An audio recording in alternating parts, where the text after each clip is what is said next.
Muy buenas tardes, bienvenidos todos. Les doy la bienvenida a nombre del licenciado Luis Raúl González Pérez, titular de este organismo nacional, y también les saludo cordialmente a nombre de la doctora Julieta Morales Sánchez, directora de este Centro Nacional de Derechos Humanos.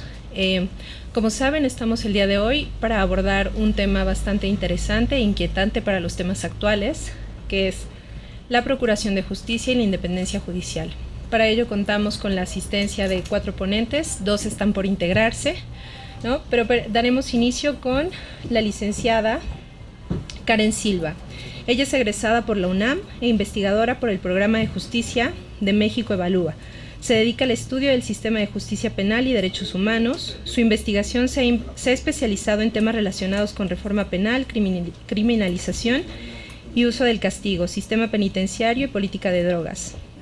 Antes de estar en esta CIDAC, trabajó por 3 años en el Centro de Investigación y Docencia Económica, CIDE, colaborando con las investigaciones y coordinación de diversos proyectos del Programa de Política de Drogas y la División de Estudios Jurídicos.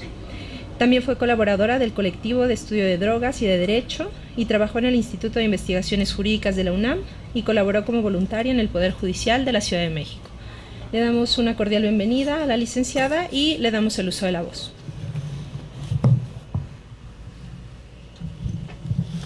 Muchas gracias. Buenas tardes, muchas gracias. Agradezco en primer lugar a la comisión y al centro por la invitación y a ustedes por estar aquí, tomarse el tiempo de escucharnos. Pues yo voy a hablar sobre la procuración de justicia y en particular sobre la investigación criminal que consideramos en México Evalúa que es la columna vertebral de tanto de la procuración de justicia como del sistema de justicia penal actualmente y de la procuración de justicia en particular y también digamos es como el punto crítico actual de todas las deficiencias institucionales que se tienen en materia de justicia y particularmente también en el tema de derechos humanos. Antes de entrar en tema me gustaría dar un poco de contexto. Como ustedes probablemente saben, en 2008 se aprobó la reforma al sistema de justicia penal, con el cual transitamos de un sistema inquisitivo en el que no existían garantías ni de acceso a la justicia para las víctimas, pero tampoco para los imputados, en el que las violaciones de derechos humanos se incrementaron de manera exponencial y digamos evolucionamos a un sistema más garantista de corte acusatorio y oral. Posteriormente digamos, hay 3 reformas importantes que hay que tomar en cuenta para el contexto. La primera fue la de 2008 que les acabo de comentar, pero también está la reforma de derechos humanos de 2011 y por otro lado está la reforma política de 2014 que ordenó la creación de una Fiscalía General de la República. Estas 3 reformas digamos que han sido sumamente importantes para el sistema de justicia penal en México y en particular para el acceso a la justicia y la eficiencia en la investigación para violaciones de derechos humanos, no han surgido de la nada, ¿no? En particular han nacido del reconocimiento de que teníamos un sistema de justicia que no funcionaba, de que el sistema de justicia era una herramienta tanto para cometer violaciones de derechos humanos, pero al mismo tiempo no garantizaba que las violaciones de derechos humanos se investigaran y se sancionaran de manera efectiva. La pregunta es si eso ha cambiado con las reformas constitucionales, ¿no? En particular con la reforma al sistema de justicia penal, porque la reforma de 2014 que ordena la creación de la Fiscalía General de la Nación aún no termina, digamos, de aterrizar porque todavía no se expide una ley orgánica de la Fiscalía, todavía no se nombra un fiscal. Pero entonces, justamente el mayor reto y uno de los temas que están más en boga, digamos, en la agenda pública hoy, es cuál es el modelo de fiscalía que queremos, qué es lo que estamos esperando de una fiscalía, porque también se espera que el modelo de fiscalía general permee a nivel nacional en las fiscalías locales.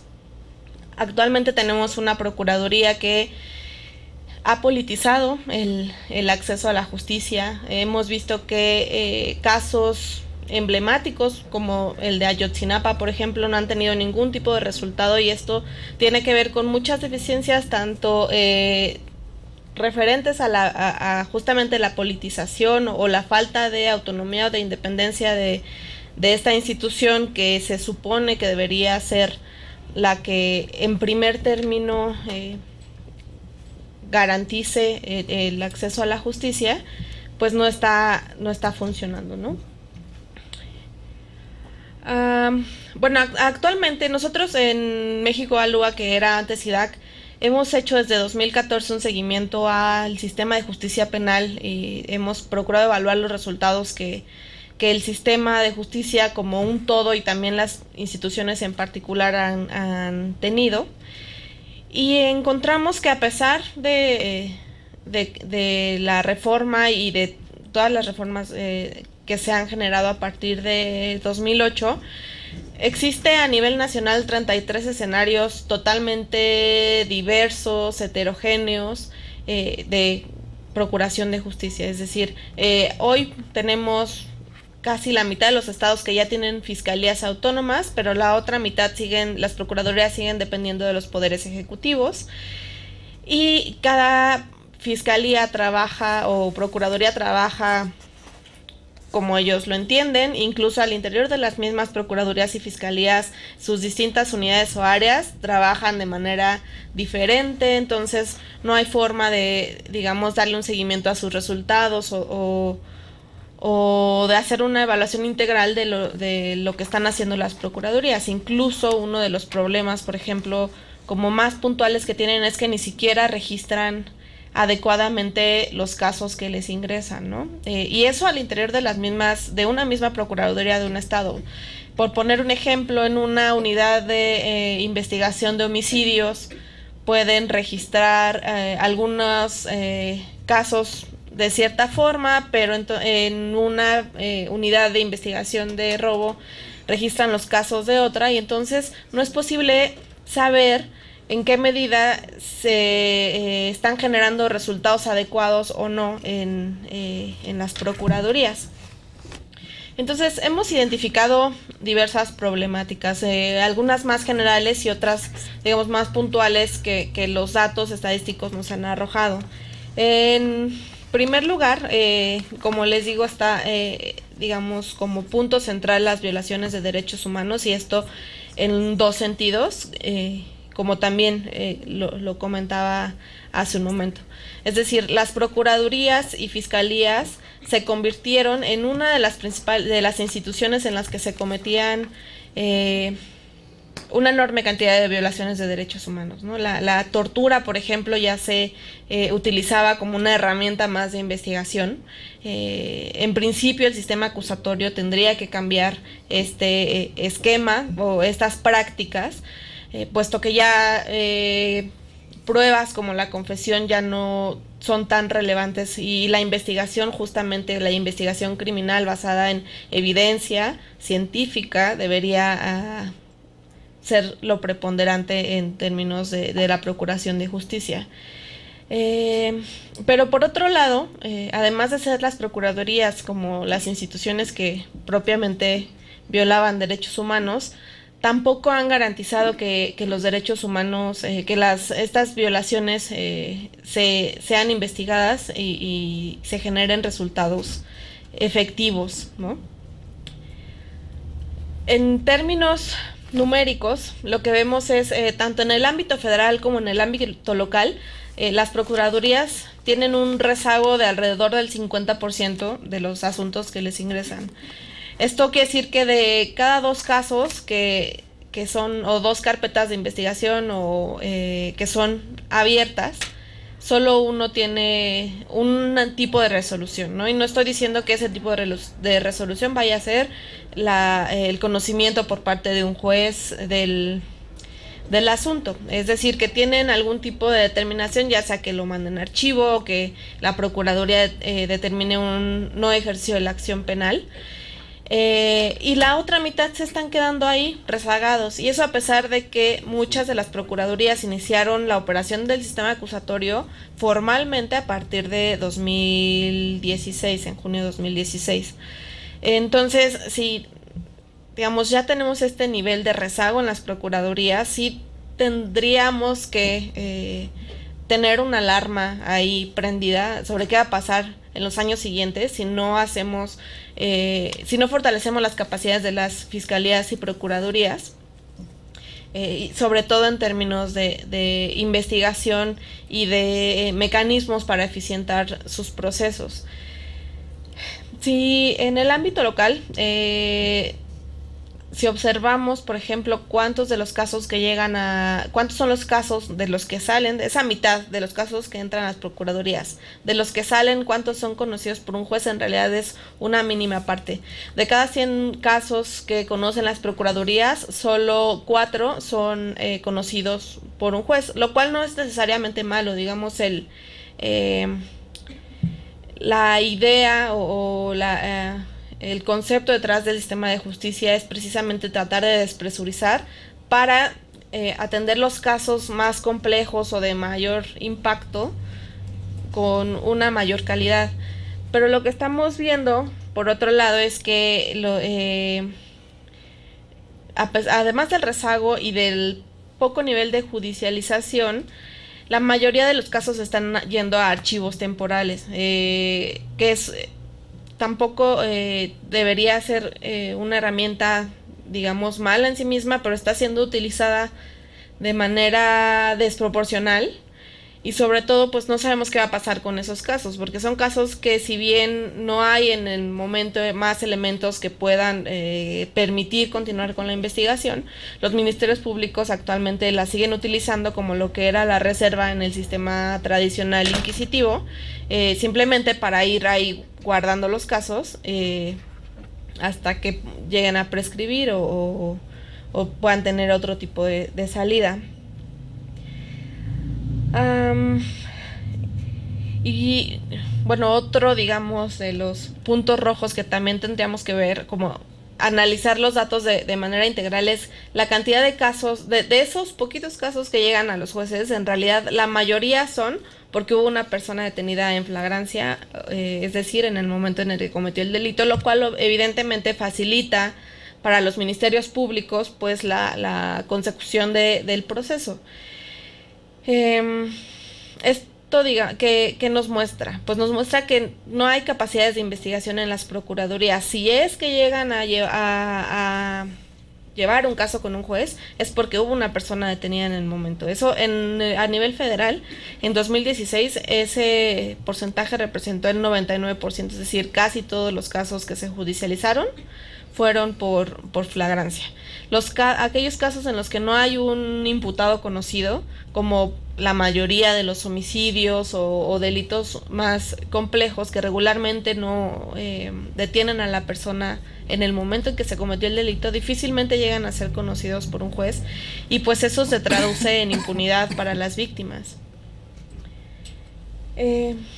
Entonces, la propuesta que nosotros hemos hecho desde SIDAC y México Evalúa es la construcción de un modelo de investigación criminal que, si bien no tiene que ser el mismo en todas las entidades federativas, porque cada entidad tiene su propio contexto, los fenómenos criminales son muy distintos, que sí por lo menos existan lineamientos mínimos o básicos de cómo deben operar las fiscalías y procuradurías para la investigación de los delitos, y que ésta sea más eficiente y que realmente garantice que se den resultados. ¿Cuáles son las razones por las cuales creemos que hay una necesidad de construir este modelo de investigación criminal? En primer lugar, es la necesidad de fortalecer los mecanismos de coordinación entre todas las procuradurías y las policías a nivel nacional, porque hasta ahora el delito se ve solo de manera local, ¿no? Cuando sabemos que, por lo menos actualmente, el fenómeno criminal en México no se centra en un lugar, es digamos, pues se me fue la palabra, pero abarca todo el país, ¿no? No se centra solo en una entidad. Hablemos, por ejemplo, del robo de hidrocarburos, pasa por todos los ductos, donde haya ductos de Pemex, por ahí va a pasar el delito. Lo mismo pasa con delincuencia organizada, por ejemplo, que los grupos criminales pues ya se han expandido a más de una región. Por lo tanto, tienen que fortalecerse y establecerse mecanismos de coordinación más efectivos que permitan, pues, por lo menos tener mayor y mejor información para la investigación de los delitos, sobre todo los que son más complejos. Y por otro lado, también un modelo de investigación debe permitir que se haga un seguimiento y una evaluación integral de cómo están operando las fiscalías para saber exactamente qué está entrando, cómo se está canalizando, por qué se está quedando la mitad de los casos rezagados, por qué no están teniendo algún tipo de salida. Es decir, sin una evaluación integral que se apoye de tecnología, de registros homologados, no va a haber posibilidad de que podamos implementar mejoras, ¿no? Permanentes y continuas. Ahora,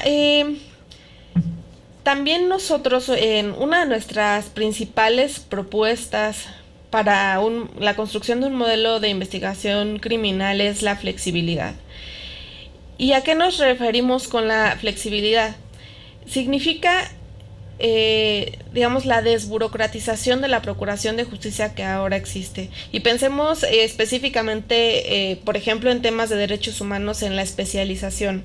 No, ahorita uno de los grandes debates también para la construcción o el diseño del modelo de fiscalía es la idoneidad o no de la creación de una fiscalía especializada en derechos humanos. La gran pregunta que nosotros planteamos es ese esquema burocrático, fijo, rígido, ¿en qué serviría, ¿no? Y también en qué ha servido. Los datos hasta ahora, por lo menos de la Procuraduría General de la República, nos han mostrado que el 75% de los casos que llevan la Fiscalía Especializada, la Subprocuraduría de Derechos Humanos, perdón, es del 75%. O sea, no han logrado resolver o dar algún tipo de solución al 75% de los casos que conoce la Subprocuraduría de Derechos Humanos. Y esto tiene que ver justamente con la ineficiencia que generan estas estructuras burocráticas, sobre todo también porque hay muchas, por ejemplo, hay casos que involucran delincuencia organizada y derechos humanos, y entonces a veces al interior de las mismas instituciones se están declinando la competencia, ¿no? Esto te toca a ti, esto te toca a ti, en vez de pues hacer lo que les corresponde, ¿no? Que es investigar los delitos de manera oportuna y eficiente. Entonces lo que nosotros proponemos es la creación de unidades que, si bien sí puedan ser especializadas cuando se requiera, cuando un caso en particular, por ejemplo un caso como del impacto y de la complejidad que tuvo el de Ayotzinapa, o cuando haya en una región o en una zona un fenómeno criminal muy particular que requiera la integración de algún grupo especializado, se puedan digamos, conformar de esa manera las unidades de investigación, pero que al mismo tiempo tengan la capacidad de deshacerse, por así decirlo, o de mutar, o de reducirse, o incluso de nacer nuevas unidades, cuando así lo requiera el fenómeno, el contexto o la incidencia.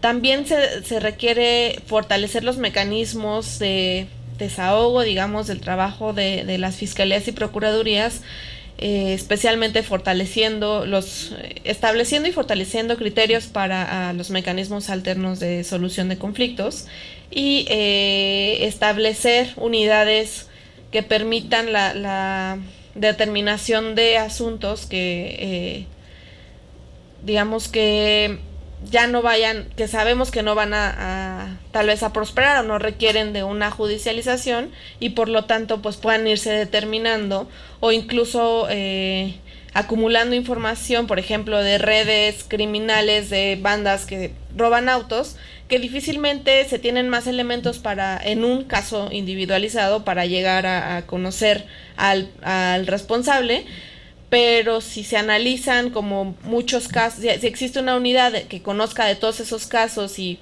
si bien no lo va a judicializar porque no tiene más elementos, por lo menos estén trabajando con la información y las características de los casos para poder establecer mecanismos de inteligencia, que es también lo que no sucede ahora. El sistema actual opera de manera, digamos, individual y reactiva. Cuando se comete un delito, entonces llega a la fiscalía, lo conoce el Ministerio Público, el Ministerio Público estudia o investiga, si es que investiga ese caso en particular, pero no tienen esa capacidad de relacionar asuntos, de generar inteligencia y de incluso no esperar a que los delitos se cometan, sino tratar de atacar como redes criminales, estructuras o mercados a partir de la generación y el análisis de información de otros casos que ya conocen y que también muchas veces si se investigan de manera individual no tienen un resultado mayor. Sí, gracias. Bueno, creo que más bien ya hablé casi de todo. Solamente una última cosa que es muy importante y esto lo dejo como, digamos, un punto de debate y que todavía se está discutiendo mucho es el papel que tiene la policía y el Ministerio Público en la investigación y que también ha generado muchos problemas para la eficiencia de las investigaciones y el éxito de las investigaciones actualmente. Las policías, como todos sabemos, tienen muy pocas capacidades, por lo menos las policías de investigación, para realizar investigación. Sin embargo, el hecho de que los ministerios públicos estén realizando materialmente el papel de investigador, de ir a las escenas del crimen o a los lugares de los hechos a recabar pruebas por ellos mismos, también ha afectado su productividad y su eficiencia. Nosotros partimos de que tienen que fortalecerse las capacidades de la policía para que ellos sean los que realmente realicen su tarea de investigadores y sean los ministerios públicos quienes, digamos, conduzcan la investigación, pero estableciendo las necesidades probatorias del delito que están persiguiendo, de la teoría del caso, digamos, conducir a la policía para decirle necesitamos este tipo de pruebas, este tipo de indicios, este caso lo tenemos que construir de esta manera, pero que puedan hacer su papel de abogado los ministerios públicos, formalizar los casos ante los jueces y, digamos, otro tipo de actividades que como abogados tienen que llevar a cabo. Entonces, bueno, voy a concluir ahí porque ya se me acabó el tiempo. Pero solo dos últimas cosas que sin ellas cualquier modelo que se establezca tanto en la Fiscalía General como en las fiscalías locales no va a funcionar. Es que por supuesto se tiene que garantizar la autonomía de las fiscalías y procuradurías, porque de otra forma no va a tener ningún tipo de resultado exitoso cualquier modelo que se establezca, pero a la vez que también, además de la autonomía, tiene que pensarse en el modelo, digamos, en las cuestiones técnicas, en cómo va a operar el modelo, cómo va a ser la forma de trabajo, porque no se trata solo de la autonomía, sino del cómo, ¿no? Qué es lo que no ha estado funcionando hasta ahora, y sobre todo consolidar un servicio profesional de carrera para los funcionarios públicos de las fiscalías y las procuradurías. Y bueno, con eso acabo. Muchas gracias.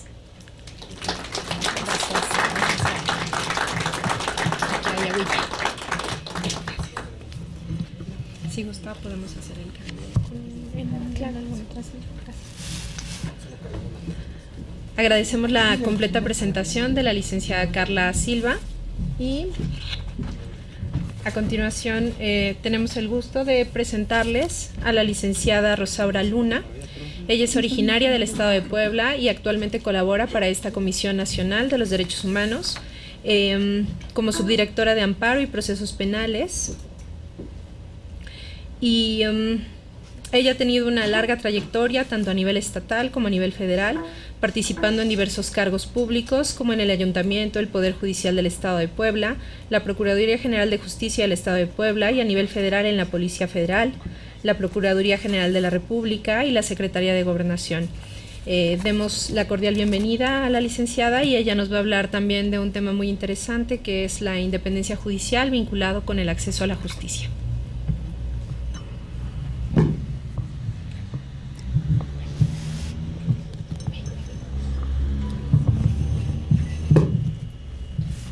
Pues muchas gracias, muchas gracias por la presentación, muchas gracias al Centro Nacional de los Derechos Humanos por invitarme a participar a esta mesa de análisis. Muchas gracias también por darle a la doctora Julieta Morales por permitir este espacio, a mis compañeros de la mesa de análisis. Y efectivamente, la mesa de análisis, como su nombre se denomina, independencia de jueces y procuración de justicia. Considero que la independencia de los jueces y la procuración de justicia finalmente también es una garantía hacia el fortalecimiento del acceso de la justicia. Sabemos bien que el Estado de Derecho es el que da certeza a la democracia y sustenta el criterio y sustenta el origen de todas las instituciones de impartición de justicia, con la finalidad de garantizar de manera efectiva que nadie esté por encima de la ley. Por lo que la vigencia de los derechos y libertades en un sistema democrático requiere de un orden jurídico e institucional en el que exista un efectivo control judicial de la constitucionalidad y legalidad de los actos del poder público. A partir de las transiciones democráticas de 1974 y 1990, conocida como la tercera ola de la democratización, el Estado de Derecho ha estado en boga, pero este concepto no se circunscribe únicamente a las reglas formales que atañen a los tribunales y su independencia, sino a una amplia gama de instituciones y de actores, entre los que encontramos al Ministerio Público, los procuradores, los defensores públicos, el sistema penitenciario, las comisiones de los derechos humanos y los cuerpos policíacos, así como la posible existencia de reglas también propiamente informales. En ese sentido, es importante señalar que el rol fundamental que desempeñan los operadores de la justicia para hacer preservar el Estado de Derecho posibilitan que toda denuncia pueda tomar un cauce correcto a través de los mecanismos jurisdiccionales dispuestos por el Estado. En este caso, también permite que en los casos de violaciones de los derechos humanos sea posible investigar, castigar efectivamente a los responsables y recibir una reparación, garantizando a su vez un debido proceso a toda persona que pueda ser sometida al ejercicio del poder punitivo del Estado. Los jueces son los principales actores para lograr esa protección judicial de los derechos humanos en un Estado democrático, así como el debido proceso que debe observarse en el Estado que puede establecer una sanción. Los jueces fungen en un sistema democrático como controladores de la convencionalidad, constitucionalidad y legalidad de los actos de otros poderes del Estado y funcionarios del Estado en general, así como impartidores de justicia en relación con las controversias generadas por actos de particulares que puedan afectar los derechos de las personas. Por su parte, el Ministerio Público tiene en términos generales entre sus funciones la investigación de los delitos, la supervisión de la legalidad de esas investigaciones y ejecución de fallos judiciales como representantes del interés público, los cuales son muy indispensables para contribuir a la eliminación de la impunidad de casos de violaciones de derechos humanos y brindar un recurso efectivo a las personas que han sido afectadas en sus derechos por los crímenes cometidos en su contra. Ir más allá de esa aplicación por parte de los tribunales de leyes claras e independientes nos puede dar una fotografía más clara y completa del Estado de Derecho que puede afectar su funcionamiento, así como su estabilidad de la democracia y sus valores. Así, por ejemplo, el Ministerio Público, que es incapaz de garantizar el igual acceso a la justicia y el derecho a una investigación imparcial, rompe con la cadena del sistema, dado que el objeto más importante asignado a la institución encargada de procurar justicia es que un castigo sea aplicado a todo aquel que haya cometido un delito y que el inocente sea eximido de toda culpa. Por lo que la existencia de los tribunales efectivos es importante para el buen funcionamiento del Estado de Derecho, dado que un juez imparcial e independiente decide el castigo que impondrá por la comisión de un delito. Una procuración de justicia efectiva es crucial, pues el procurador o agente del Ministerio Público decide si un delito cumple los requisitos para ser investigado y llevado a juicio. Por eso es importante que la independencia, desde el punto de vista institucional, se refiere a la relación que guarda la entidad de justicia dentro del sistema del Estado respecto de otras esferas de poder e instituciones estatales. Cuando no existe esa independencia, se presentan situaciones de subordinación o dependencia a otros poderes o instituciones ajenos de la entidad de justicia, que deberían de ser independientes, lo que conlleva algunos riesgos para las entidades de la justicia. El principio del poder judicial ha sido reconocido como costumbre internacional y principio general de derecho y ha sido consagrado en numerosos tratados internacionales, como la Declaración Internacional de los Derechos, la Declaración Universal, de los Derechos Humanos, la propia Convención Americana sobre Derechos Humanos y otras más.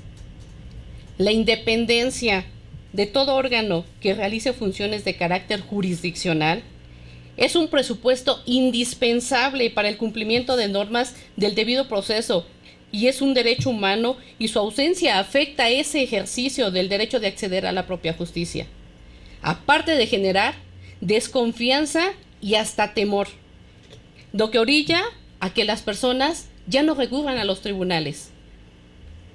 En ese sentido, atendiendo a todos estos principios básicos sobre la independencia de la judicatura a nivel institucional, la independencia debe ser garantizada por el Estado y proclamada en la Constitución y en las propias legislaciones. Es primordial que dicha independencia se garantice jurídicamente, al más alto nivel posible, de tal manera que esté consagrada en nuestra Constitución. El sistema de administración de justicia, en su conjunto, debe estar organizado de manera tal que la independencia del Poder Judicial sea garantizada, pues toda situación en que las funciones y competencias del Poder Judicial y del Poder Ejecutivo no sean claramente distinguibles, o en este último pueda controlar o dirigir al primero, es incompatible con el concepto de tribunal independiente. Es importante señalar también que la alternancia de la política en México comenzó a introducir cambios constitucionales importantes en el sistema de justicia para transformar la realidad judicial, tanto a nivel federal como a nivel estatal. El primero de ellos consistió en transformar la configuración institucional del Poder Judicial. Se otorgó independencia política a la Suprema Corte de Justicia de la Nación.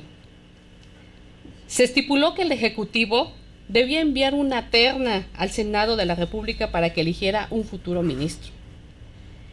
Se estableció un periodo fijo de duración en el encargo de 15 años para los propios ministros. La Suprema Corte tendría facultades específicas de Tribunal Constitucional. Se introdujeron figuras jurídicas como la acción de inconstitucionalidad y la controversia constitucional, que permiten a la Suprema Corte actuar como un contrapeso importante frente a los otros dos poderes del Estado y los poderes estatales. Se creó el Consejo de la Judicatura Federal, encargado de transparentar y rendir cuentas y sancionar el ejercicio de los jueces federales. En los artículos transitorios de esa reforma constitucional, se indica que sería conveniente que los poderes judiciales en los estados federados siguieran ese mismo camino diseñado para el Poder Judicial Federal. Otra reforma importante es la del sistema de justicia, que surgió del 94 al 96, cuando se crea el Sistema Nacional de Seguridad Pública, Su objetivo fue dar vida a una política única en materia de seguridad entre la Federación, los estados y los municipios y salvaguardar la integridad y los derechos de las personas, así como preservar las libertades, el orden y la paz pública. Otra reforma trascendental es la de 2008, donde se transformó la operación del sistema de justicia penal en México, pensando en un sistema mixto inquisitorio a otro predominantemente acusatorio adversarial. Finalmente, otra reforma constitucional importante fue la aprobada en 2014 en el marco del paquete del conocido como político electoral. Con esta reforma se buscó otorgar mayores niveles de independencia política a la Procuración de Justicia Federal en México, creando la Fiscalía General, que se encarga exclusivamente de investigar los delitos, quitándole su función de representante del Ejecutivo. La puesta en marcha de la reforma del Poder Judicial en 1994 mostró cambios sustanciales en el ámbito federal, como por ejemplo, la manera en que se designa y se destituye a los ministros de la Suprema Corte de Justicia, haciéndolo más independiente del poder político. Del mismo modo, la carrera judicial ha sido un instrumento importante para contar con un poder judicial cada vez más profesional. Estos cambios, sin embargo, difícilmente han permeado a nivel estatal, donde los poderes judiciales siguen siendo en la práctica un apéndice del Ejecutivo. El Poder Judicial se encuentra en gran medida al servicio del gobernador y los cargos judiciales se distribuyen de manera discrecional. A pesar de las reformas, hay muchos casos en los que se muestra que la Procuración de Justicia no es independiente del poder político. En los dos niveles de gobierno existe evidencia de que la Procuración de Justicia oculta o trata de ocultar crímenes de Estado en lugar de resolverlos. Esto es, los miembros de la institución buscan proteger a la autoridad a la que le deben el puesto o bien a la que se los puede destituir. Por último, quiero señalar que la Procuración de Justicia tiene que ser activa y no únicamente cuando un caso se mediatiza, pues hacerlo de otra manera no sería profesional, porque las investigaciones no se hacen con diligencia, ni se integran con elementos técnicos necesarios para enfrentar un problema que puede socavar la democracia. Por lo que el Ministerio Público debe garantizar que sus investigaciones, al ser valoradas por el juez, terminen en sentencia, pues los costos que a esto nos enfrentamos sería una crisis en materia de procuración de justicia. Pues la impunidad garantiza que los criminales continúen cometiendo actos delictivos y que las instituciones del Estado estén por encima de la ley. Y eso puede ser evidente con los niveles de violencia que cada día aumentan. Y en este caso es por ello que debe de ser importante que la Procuración de Justicia y la independencia de los jueces sean una garantía efectiva hacia el fortalecimiento del acceso a la justicia. Muchas gracias.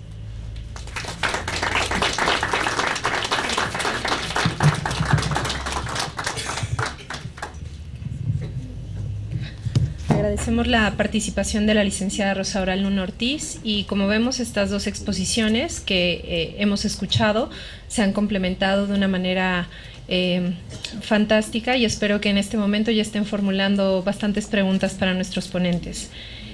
Vamos a presentar ahora al doctor Josafat Cortés Salinas.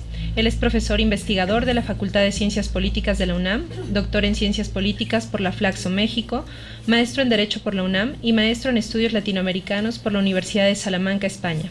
Es licenciado en Ciencias Políticas y Sociales por la UNAM y sus líneas de investigación son Poder Judicial e Instituciones Políticas. Le damos la bienvenida al doctor. ¿Qué tal? Buenas tardes. Agradezco la invitación por venir a platicar con ustedes el día de hoy y a ustedes por estar aquí presentes. Una disculpa porque llegué un poquito tarde, pero bueno, lo importante es que ya estoy aquí, ¿no? Uno de los temas clásicos para entender el Poder Judicial y en la discusión de comportamiento judicial tiene que ver con qué es la independencia judicial. ¿De qué hablamos cuando sostenemos la necesidad de que los jueces sean independientes?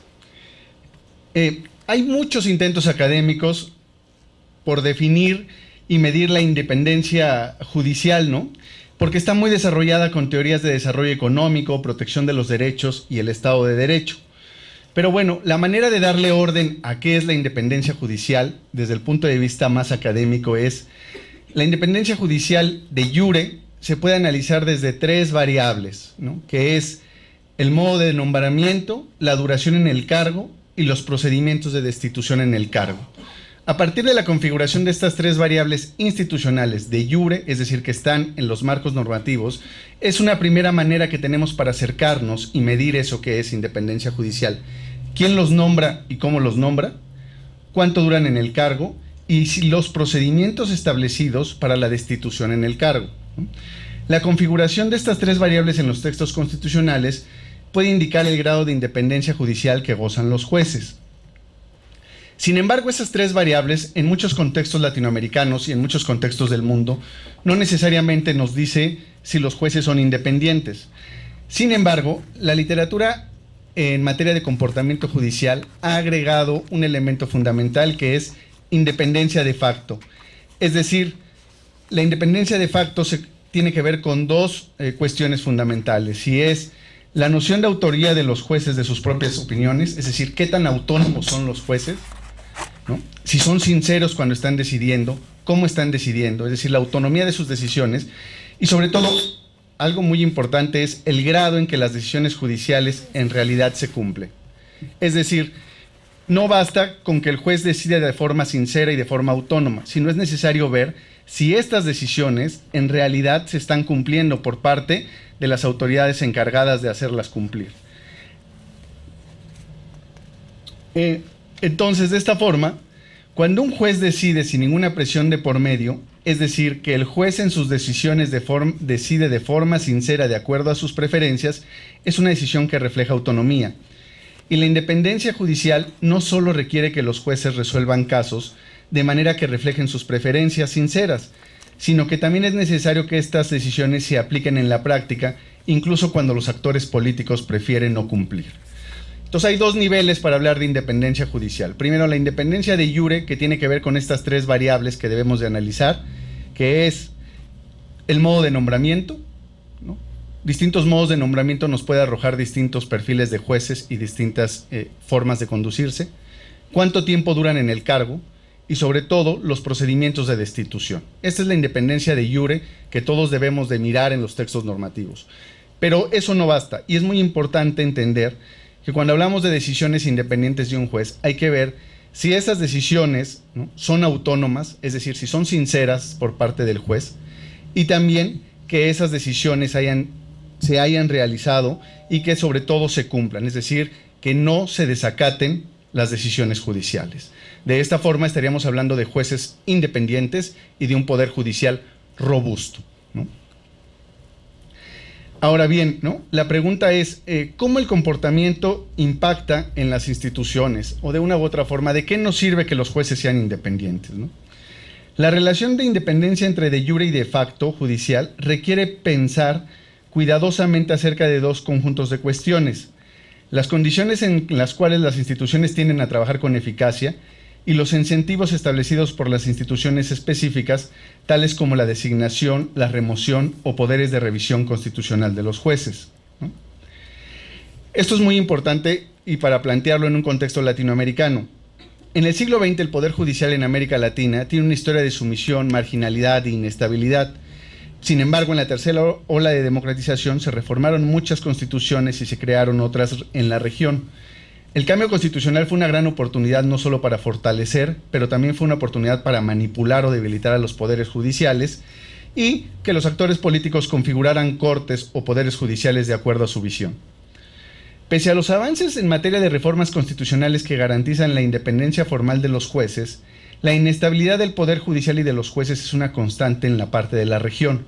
Por eso es importante, la independencia de iure no basta, no es condición suficiente para hablar de independencia judicial. Hay que ver la independencia de facto.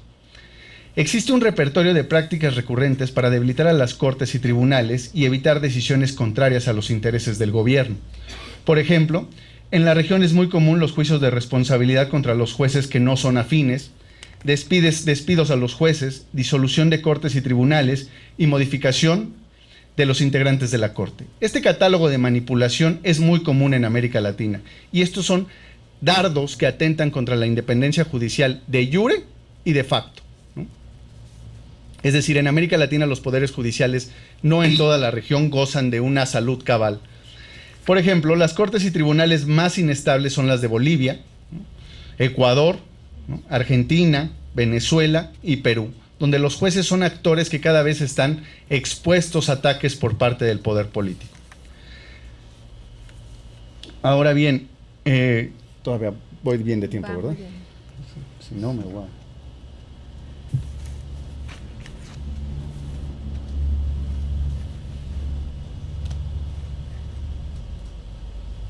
Ya me perdí, perdón, ya me perdí de presentación.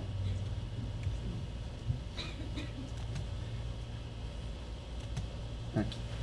Bueno, para hablar de independencia judicial no solo basta ver, y para sobre todo vincularlo con el otro tema de la mesa y sobre todo porque estamos aquí con la relación de los derechos humanos, no solo basta con ver si los jueces son independientes, es decir, el método de nombramiento, duración en el cargo y quién los destituye, si sus decisiones son autónomas y si sus decisiones son respetadas y acatadas para hablar de independencia judicial.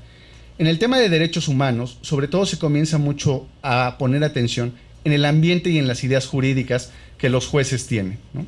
Y esto sin duda alguna va a tener un impacto en la forma en la que deciden y cómo deciden.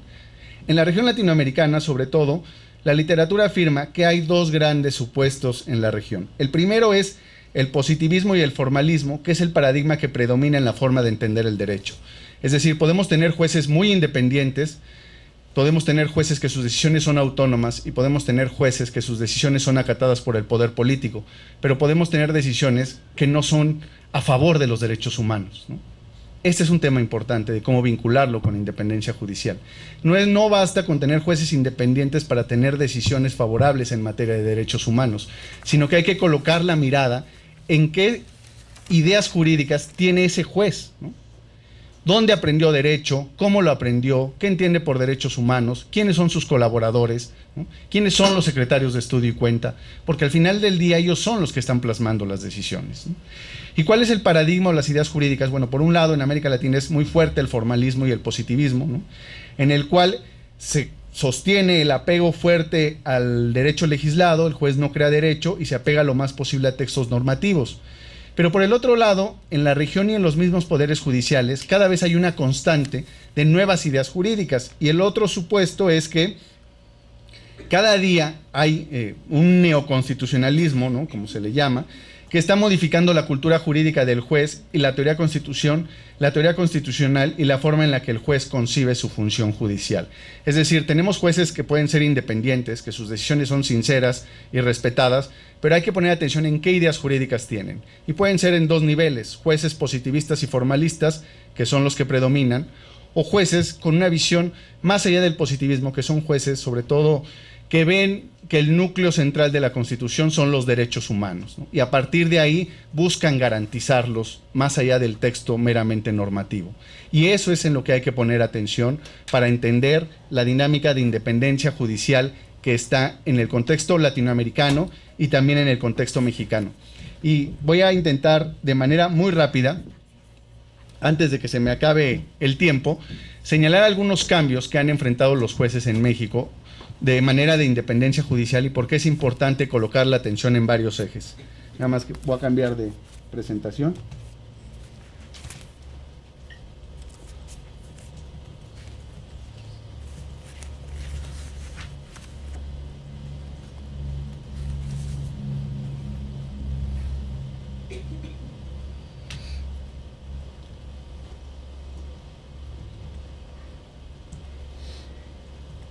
Perdón, ya ahí voy.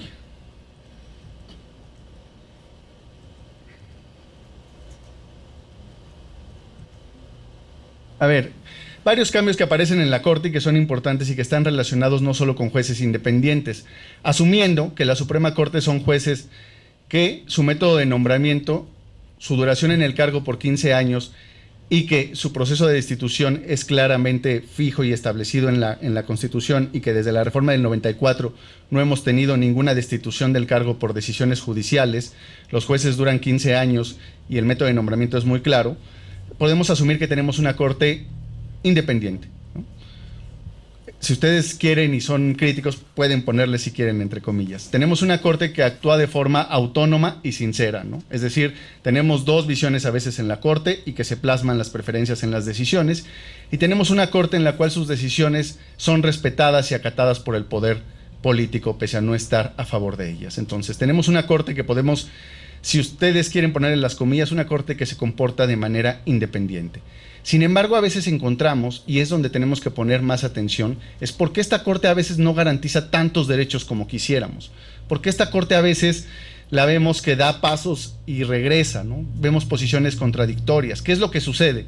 Entonces, para entender un poco esta dinámica y darle una explicación, les voy a hacer un recuento breve que me parece muy importante para vincularlo, y es por decir, la Corte en 1998, después de ser una Corte independiente, sostenía como su técnica de interpretación jurídica, ¿no? Sostenía que de una u otra forma, la forma de entender la Constitución era una forma de analizar la exposición de motivos de la iniciativa de reforma constitucional, los dictámenes de las comisiones del Congreso de la Unión y el propio debate. Es decir, era una técnica meramente formalista en 1998. Sin duda alguna, esta herramienta para abordar la Constitución pues no les permitía garantizar derechos, ¿no?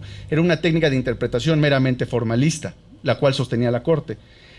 En el año 2000, la Corte vuelve a insistir en que la forma de entender la Constitución en aquellos casos oscuros es regresar a una interpretación histórica, ¿no? Buscar los propósitos del constituyente. Es decir, todas estas dos técnicas de interpretación sin duda alguna dificultaban que una Corte independiente pudiera garantizar derechos, ¿no? La técnica de interpretación que sostenían no les permitía ir más allá en temas de derechos humanos. Sin embargo, en el año 2005, en la Suprema Corte aparece el test de proporcionalidad, en el cual la Corte ahora sí comienza a distinguir entre reglas y principios. Distinguir entre reglas y principios, sin duda alguna, a la Corte le va a permitir poder garantizar derechos. Esos jueces independientes ahora sí tienen las herramientas jurídicas para poder ir más allá en la búsqueda de ¿qué? De garantizar derechos, ¿no? Y esto apareció en el año 2005. Imagínense, tuvimos una Corte del 94 al 2005, 10 años que en los temas que correspondían a derechos humanos sostenía que la forma de acercarse era una técnica de interpretación positivista. Busquemos lo que quiso decir el legislador, busquemos el sentido originario del constituyente. Sin duda alguna, con esas herramientas no podían garantizar derechos pese a ser independientes. Hasta el 2005 aparece una nueva técnica de interpretación que hoy en día es tesis de jurisprudencia y que hoy en día tiene una fuerza fundamental en muchas de las decisiones que toma la Corte en derechos humanos. Acercarse a esas decisiones desde el test de proporcionalidad. Bueno, esta es la tesis igualdad, criterios para determinar si el legislador respeta ese principio constitucional. Se estipulan los criterios en los cuales el juez tiene que enfrentarse a las decisiones en las cuales implique tensiones y la forma de sopesar entre derechos y principios, ¿no? Otra forma fundamental que ha cambiado, ¿no? La técnica de interpretación jurídica, pero sobre todo un cambio que, con esto voy a concluir, un cambio que es muy importante y que hay que prestar atención es quiénes son los secretarios de estudio y cuenta de los ministros de la Suprema Corte de Justicia, ¿no? Históricamente, ser secretario de estudio y cuenta en la Corte era formar parte de la carrera judicial que me iba a garantizar después convertirme en juez, ¿no? Uno entraba a la carrera judicial y entraba como actuario y iba cosiendo expedientes y iba ascendiendo, esperando en algún momento dado convertirse en juez, ¿no? Hoy en día, el papel del secretario de estudio y cuenta ha cambiado en la Corte, ¿no? Es decir, ahora en la Suprema Corte de Justicia hay que ver, para entender las decisiones independientes y en materia de derechos humanos, hay que ver quiénes son los que están escribiendo las sentencias, ¿no? Cómo cambian las configuraciones de las ponencias en el interior de la Corte. ¿Por qué? Porque hace muchos años, hace 20, antes de la reforma del 94, el 90%, 95% de los secretarios de estudio y cuenta de la Corte, todos o casi todos eran de carrera judicial. Al año 2005, la Corte empieza a cambiar el perfil de los secretarios de estudio y cuenta, y ya no solo son parte de la carrera judicial, comienzan a incorporarse gentes, abogados, que vienen con otra trayectoria, que vienen con otra formación y que vienen con otras ideas jurídicas. Y estas ideas jurídicas son las que al final del día se van a plasmar en las sentencias judiciales, ¿no? Hay que ver, por ejemplo, en el caso de Mariana Lima, ¿quién hizo la sentencia en el caso de Mariana Lima de feminicidio? La hizo Carla Quintana, ¿no? Que ese perfil de secretario de estudio y cuenta hace 20 años era inviable que estuviera en la Corte. ¿Quiénes son los secretarios que han estado haciendo el tipo de sentencias que garantizan derechos humanos? No solo quién es el juez, sino hay que ver quiénes son los secretarios y empezar a entender que los jueces tienen un equipo de colaboradores homogéneo muchas de las veces, pero hay jueces que tienen un equipo de colaboradores heterogéneo, que son los que están escribiendo las sentencias constitucionales y que son los que le están plasmando nuevas ideas jurídicas a las sentencias judiciales. Entonces, para ir cerrando mi presentación, en México, los jueces de la Suprema Corte de Justicia, para no meternos en más problemas, pero la mayor parte del Poder Judicial Federal goza de condiciones de estabilidad y de independencia de iure. El método de nombramiento es muy claro, para que no se me pierda. Ay, ya la perdí otra vez.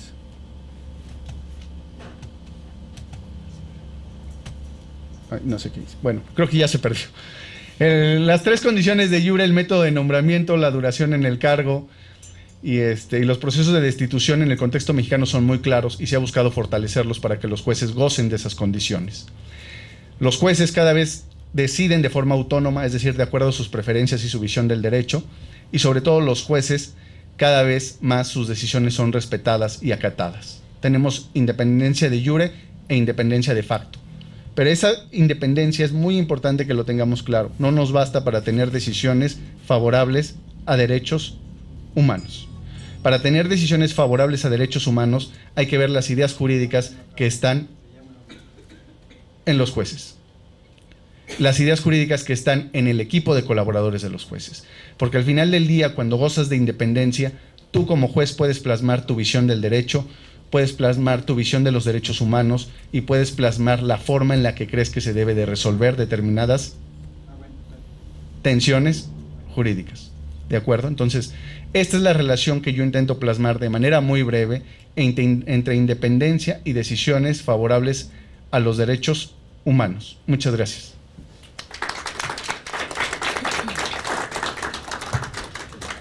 Bueno, pues agradecemos la participación del doctor Josafat Cortés Salinas.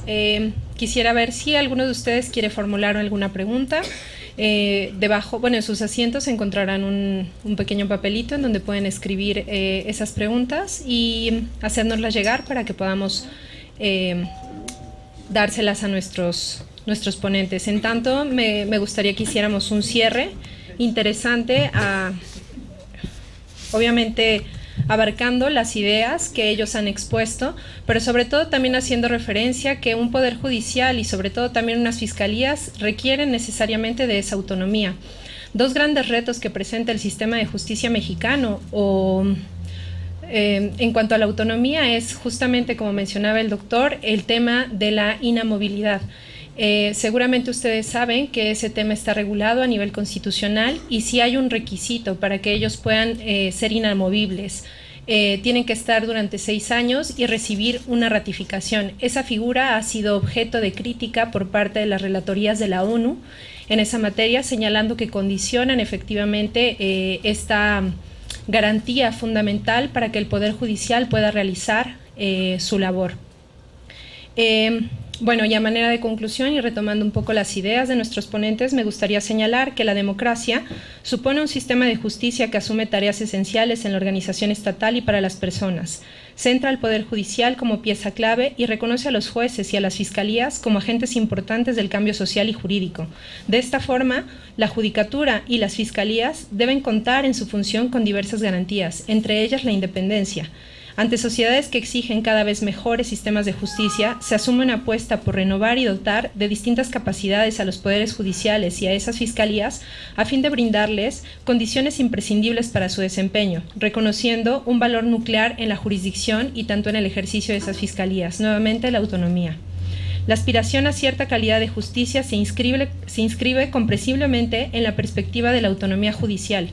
Así, la existencia de un poder judicial independiente, imparcial, accesible a todos los ciudadanos, previsible y eficaz, constituye un pilar básico del Estado democrático, pues el sistema judicial es algo sustancial para la promoción, protección de los derechos humanos, y son los tribunales, como nos mencionaba el doctor también, quienes ejercen una función primordial para asegurar su vigencia y efectividad. No sé si ya tengan alguna pregunta. Las puede recoger aquí Marco.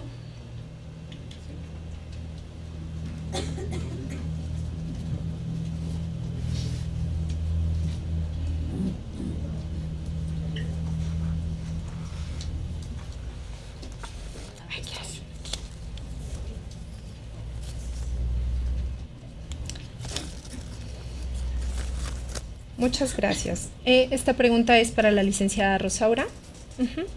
Y nos preguntan, ¿el juez podría identificar si el acusado o acusador son víctimas de un tercero presente, de un tercero no presente o de sus abogados?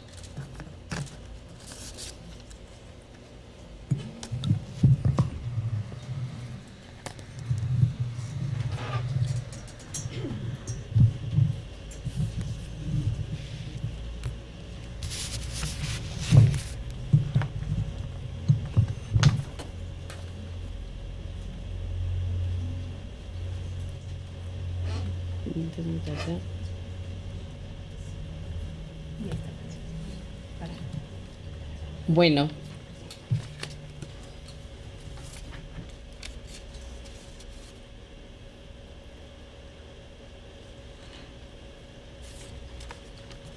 dice, el juez podría identificar si el acusador son víctimas de un tercero no presente o de sus abogados. Bueno, creo que esa pregunta es un tanto, creo que complicada de responder, en el sentido de verificar si el acusado o el acusador son víctimas de un tercero. Más bien yo creo que se debería de tener en el contexto general de la investigación, de cómo se están dando las circunstancias en el caso concreto o en el caso en particular, para poder lograr, o en su caso entender si esta persona es una víctima. Les dice que del acusado de un tercero.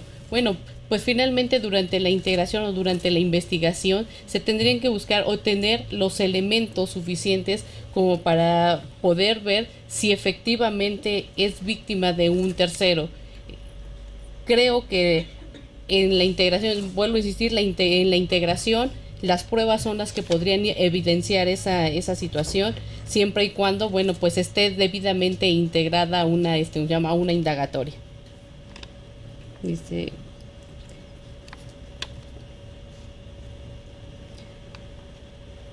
de su experiencia en la Procuraduría de Justicia, considera que se encuentran disponibles todos los medios para lograr una exacta procuración de justicia.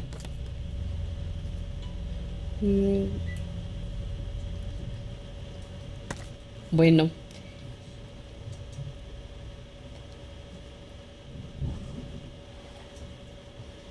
en este caso, durante mi experiencia durante la cuestión de procuración de justicia, no sé si esto se refiere a los medios, no sé a qué se refieran en cuanto a la cuestión de los medios.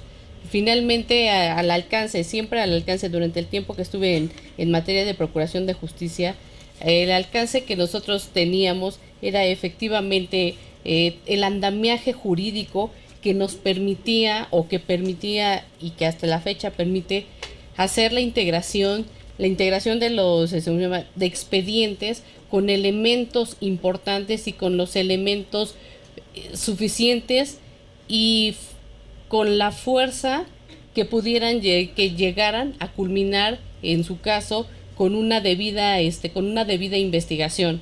Les podría señalar a lo mejor un ejemplo en cuanto a mí me tocó, por ejemplo, la parte de integración de expedientes por procedimientos de remoción. En procedimientos de remoción teníamos que hacer la integración debida con los elementos con los elementos de prueba necesarios para que en un momento determinado se pudiera llegar a sancionar en ese momento, pues a los ministerios públicos, policías o peritos que en su caso se pudieran encontrar que fueran responsables respecto de una irregularidad o de las irregularidades que se le estaban imputando. Los elementos que teníamos en ese momento, sí había, hasta la fecha hay los elementos, las pruebas, y se tenían siempre construidos expedientes con pruebas contundentes, con elementos sólidos, en donde al emitirse la resolución en este caso de estos procedimientos, sí tenían fortaleza inclusive en otros niveles, aun y cuando han sido impugnados los procedimientos de remoción. Esas remociones han tenido los elementos sólidos y suficientes para que las personas que cometían irregularidades en su momento, al momento de estar integrando también los propios expedientes, pudieran ser castigados. Entonces, desde mi experiencia, sí había los elementos, sí se contaban con las pruebas, sí se construían bastante bien todo el andamiaje para que pudiera ser sancionado una persona que no cumplía, en su caso, con la responsabilidad que se les había conferido en materia de procuración de justicia.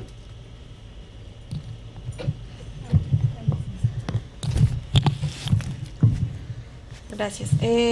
Bueno, la primera pregunta es en relación a quién es viable para fortalecer la policía de investigación. Yo contestaría, no es un quién, más bien es cuáles son los mecanismos o las necesidades para fortalecer a la policía de investigación, y yo lo contestaría relacionándolo un poco con el último punto en el que no pude ahondar, que es fortalecer y garantizar los mecanismos del servicio profesional de carrera, por ejemplo, ¿no? Además de capacitaciones integrales y continuas, es decir, que no sean esfuerzos aislados como se hicieron con la implementación de la reforma del sistema de justicia penal, que se programaban capacitaciones, se designaban ciertos recursos, y es de lo que más se presume, ¿no? Tantos funcionarios públicos capacitados, pero son capacitaciones que pasaron una vez, que no, digamos, son continuas, actualizadas, y digamos, esa es una necesidad de todos los operadores, pero de la policía en particular y de la policía de investigación. Evidentemente se requiere capacitación, pero sobre todo mejorar y garantizar las condiciones laborales, mejorar sus digamos, su acceso a prestaciones, salarios dignos, incluso a tener acceso a los recursos y materiales necesarios para llevar a cabo su labor. Es decir, no es un quién, sino es un cómo fortalecer a la policía de investigación, y bueno, mi respuesta sería en ese sentido, ¿no? Se requiere de muchos factores, pero sobre todo como verlo desde el ámbito integral y no como volver a hacerlo a través de acciones aisladas. La segunda pregunta es: en la creación de una Fiscalía de Derechos Humanos, ¿será más factible o bien se aplicará de forma adecuada el protocolo de Estambul? O creo que más bien es ¿quién aplicará de forma adecuada el protocolo de Estambul? Bueno, supongo que esta pregunta es un poco en relación a la crítica que hacemos de la especialización, digamos, rígida y burocratizada de fiscalías o unidades de investigación especializadas en derechos humanos. Bueno, mi concepción particular es que todos los funcionarios públicos de las fiscalías y procuradurías deberían saber las nociones y los conceptos mínimos para la investigación de violaciones graves de derechos humanos, en este caso el Protocolo de Estambul y también otros mecanismos de investigación que establecen los instrumentos internacionales para la investigación de violaciones graves de derechos humanos o de tortura. Sin embargo, también hay que decir que aunque estamos un poco, ponemos un poco en duda la creación de estas unidades especializadas, no significa que no puedan haber expertos especializados en ciertos temas, porque obviamente tampoco todos los fiscales o todos los funcionarios de las fiscalías o procuradurías pueden saber de todo y digamos como en un nivel muy alto, ¿no? Sin embargo, lo que creemos es que más bien estos expertos pueden conformar equipos de trabajo cuando sean necesarios en casos en particular, complejos o emblemáticos, o casos en los que la incidencia esté subiendo mucho o digamos el contexto político-social de cierta región o cierto momento lo requieran, pero que también esos expertos puedan después conformar otros equipos de trabajo cuando, digamos, ya se haya resuelto el fenómeno criminal o el caso haya avanzado, puedan entonces, digamos, moverse, y en ese sentido es que proponemos que un modelo de investigación debe ser flexible para que pueda responder al cómo va evolucionando el contexto criminal en nuestro país. Y bueno, con eso cerraría la pregunta. Muchas gracias.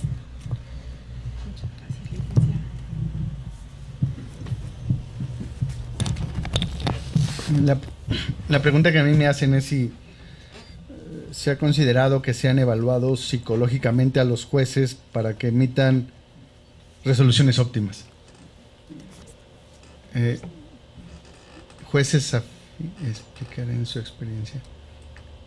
Jueces afines, explicar en su experiencia cómo funciona esta relación. Bueno, intentaré darle una respuesta.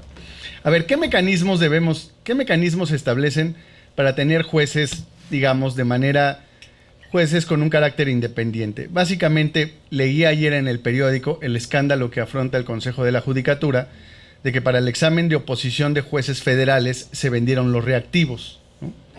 Lo cual genera, pues, que todos los aspirantes tenían los reactivos. Entonces, si esto sucede al interior del Poder Judicial y del Consejo de la Judicatura, sin duda alguna te deja ver que los mecanismos están fallando para que ingresen los jueces, ¿no? ¿Por qué? Porque para convertirse en juez federal, pues básicamente es por concurso de oposición interno. Muy pocos han sido abiertos en la historia del Consejo de la Judicatura. Todos son abiertos, son intereses de cuerpo para la gente del Poder Judicial, ¿no? Que tuviste que haber sido secretario, actuario, etcétera, etcétera, para poder competir. Después viene el examen, después viene las pruebas, que en este caso es el análisis de sentencias, y el punteo de acuerdo a la antigüedad. Pero si nos enteramos que uno de los mecanismos está viciado porque se vendieron los reactivos, pues entonces, como Estado democrático y el Poder Judicial como institución, tiene una debilidad fundamental, ¿no?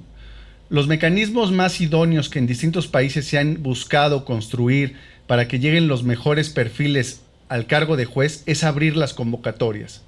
Es decir, no cerrarlas al interior del Poder Judicial, sino que un porcentaje de los concursos participen abogados externos al Poder Judicial. Y de esta forma darle mayor apertura a quien ingresa como juez, ¿no? Digamos, el único mecanismo que se ha buscado. ¿Qué otro mecanismo se ha buscado para mejorar el perfil de juez?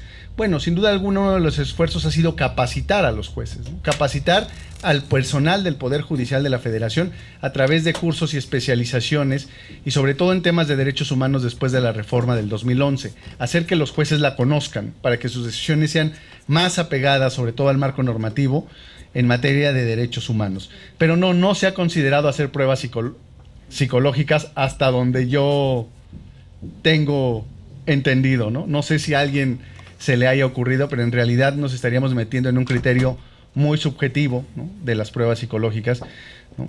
Porque no es por, nunca ha pasado, pero pueden haber perfiles emocionales endebles que a lo mejor son buenos jueces, ¿no? Y no necesariamente atraviesa por un perfil psicológico, ¿no? O al contrario, puede haber personas con un equilibrio emocional admirable, pero en realidad a la hora de decidir en la hora de sus sentencias judiciales, pues no son lo más favorable a los derechos humanos. Es decir, esa variable del perfil psicológico no ha sido relevante, sino lo más relevante es buscar los mecanismos para asegurarnos que los jueces sean cada vez más independientes, o buscar los mecanismos para que los jueces renueven las ideas jurídicas en sus sentencias. Y la única forma que se ha buscado es mecanismos de concursos de oposición abiertos y abrir los concursos de oposición, no cerrarlos únicamente a gente del Poder Judicial. Y la otra pregunta, la relación entre de jure y de facto, pues básicamente es una relación que debe de ser una relación tersa, no debe de ser una relación que fluye, porque para que yo pueda decidir de manera autónoma, reflejando mis preferencias y que mis decisiones sean respetadas, debo de tener aseguradas mis condiciones de jure, es decir, debo de tener aseguradas las condiciones bajo las cuales me destituyen. Debo de haber llegado al cargo por un procedimiento establecido, en este caso un concurso de oposición. Tengo que tener claro cuánto voy a durar en el cargo. El problema es que si esas condiciones de jure o de independencia judicial no están aseguradas, pues probablemente no voy a ser un juez muy independiente y mis decisiones van a estar sesgadas. ¿Por qué? Porque ¿qué queremos los seres humanos? Todos queremos mantener el cargo, ¿no?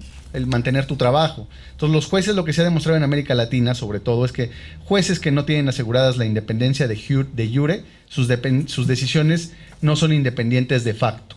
¿Por qué? Porque tienen miedo a perder el cargo, tienen miedo a que los destituyan, tienen miedo a que les establecen un proceso sobre todo de destitución o de juicio político. Entonces, ¿cuál es la relación? Debe ser una relación tersa, debe ser una relación que va de la mano. No puede haber jueces que intenten ser independientes de facto, pero si no tienen aseguradas las condiciones de jure. En México, ¿qué es lo que hemos hecho? Nos hemos centrado en tener condiciones de independencia de jure sobre todo, ¿no? Buscar mejorar los procedimientos de nombramiento, buscar que los jueces sean estables en el cargo y establecer mecanismos de destitución muy claros y específicos. Pero esas reglas, como les decía de la nota de ayer, pues fallan, ¿no? Vendiendo los exámenes al concurso de oposición es un verdadero escándalo. Y esa es la relación que yo veo entre independencia de jure y de facto. Muchas gracias.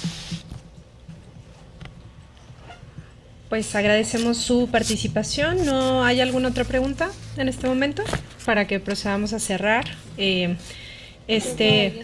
otra pregunta directamente al doctor.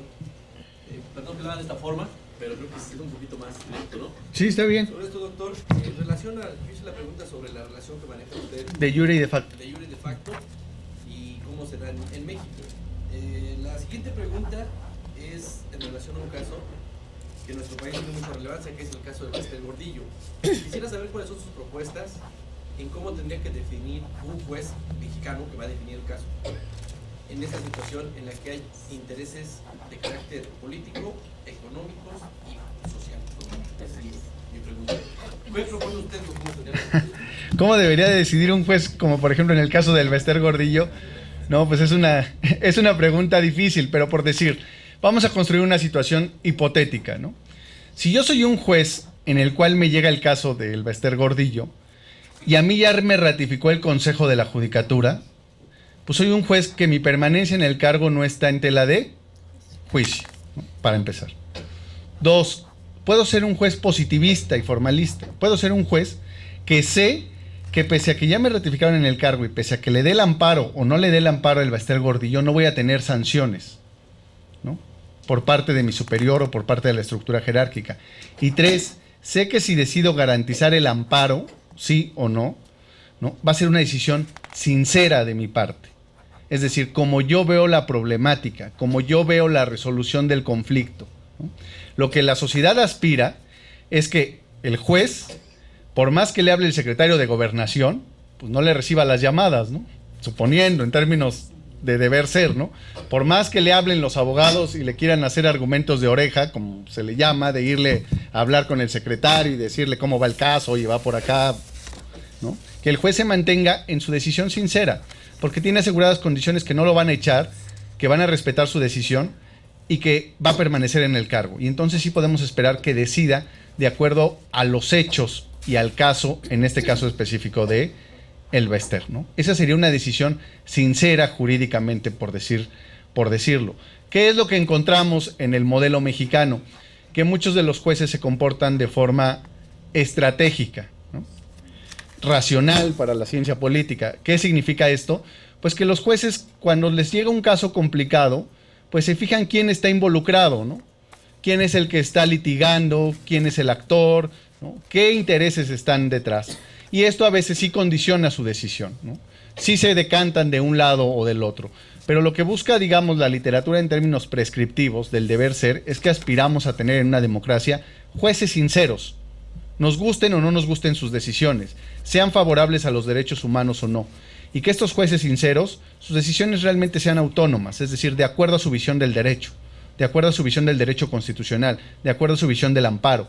Pero sobre todo, que cuando tomen estas decisiones no se vean sujetos a destitución, no se vean sujetos a perder el cargo, no se vean sujetos a que sus decisiones no sean obedecidas. Y entonces sí, seríamos una democracia pues un poco más consolidada, con un Estado de Derecho más robusto. Pero eso sería después otra discusión. Pero si usted me pregunta cómo yo espero que decidan, la respuesta más sincera es que los jueces decidan de acuerdo a su visión del derecho, de manera autónoma. Esté de acuerdo o no estemos de acuerdo con esa resolución, pero que el juez haya sido sincero con su visión del derecho. Pero si yo fuera juez y me cae el tema del Bester, pues sí, es un problema, ¿no? Bueno, para terminar mi comentario, creo que queda reafirmado, desde mi punto de vista, coincido parcialmente por la cuestión de iure, jueces de carrera judicial. Ajá. Yo creo que lo mejor que puede garantizar el Estado de Derecho en México son jueces de carrera judicial. Pero creo que bien coincido con el argumento de la licenciada Rosalba, en el sentido de que en tanto en cuanto un Estado democrático se base en la carrera judicial, también debe basarse en lo que es la propuesta de la Fiscalía, que no deben tener ninguna injerencia en el Poder Ejecutivo, y que precisamente debe ser una Fiscalía, y reforzando precisamente estas dos bases del Estado de Derecho en México, es una Fiscalía verdaderamente independiente y profesional. Como usted bien dice, si hay jueces de jure y jueces de facto, quiero entender que los de facto atienden a factores externos a lo que tiene que ser la administración de justicia. Esa es mi postura. Gracias. Agradecemos mucho las intervenciones. Perdón.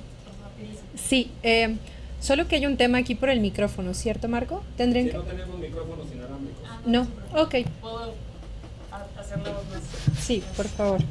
Creo que esta es una pregunta más para Karen Silva.